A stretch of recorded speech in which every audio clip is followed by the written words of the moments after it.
माँ गढ़ियाणी knockout football प्रतियोगिता उद्घाटित। नुआपड़ा जिला सीनापल्ली ब्लॉक अंतर्गत बरगाँ ग्राम पंचायत खेलपड़िया पंचायत स्तरीय फुटबॉल प्रतियोगिता उद्घाटित हो जाइछि। एही अवसर में मुख्य अतिथि भाव श्रीजुक्त हरगुलाल भोई उद्घाटन करथिबा बेले सम्मानित अतिथि भाव श्रीजुक्त नित्यानंद कटा, पीतवास कटा, गुप्तेश्वर जगत, वरिष्ठ सांबादिक जगन्नाथ सागर, चिंतामणि नेताम, विघ्नराज तांडी, दिनेश छत्रिया, धर्मेंद्र कुमार गहिर, जौवन गहिर, देवराज रणा, सरजू सुनानी और भुजबल भोई पंचासी नथिले।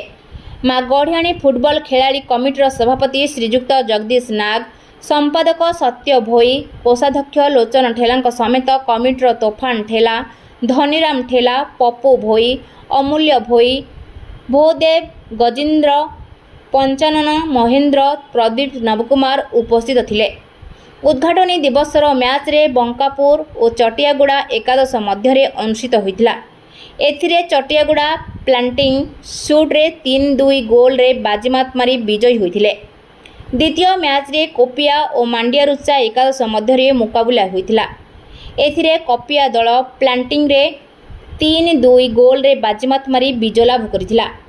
उक्त फुटबॉल मैच रे श्रीजुक्त सुभाष कुल्लू खेल परिचालना करिथिबा बेले श्रीजुक्त जगदीश नाग भाष्यकार भावे कार्य तुलाइथिले।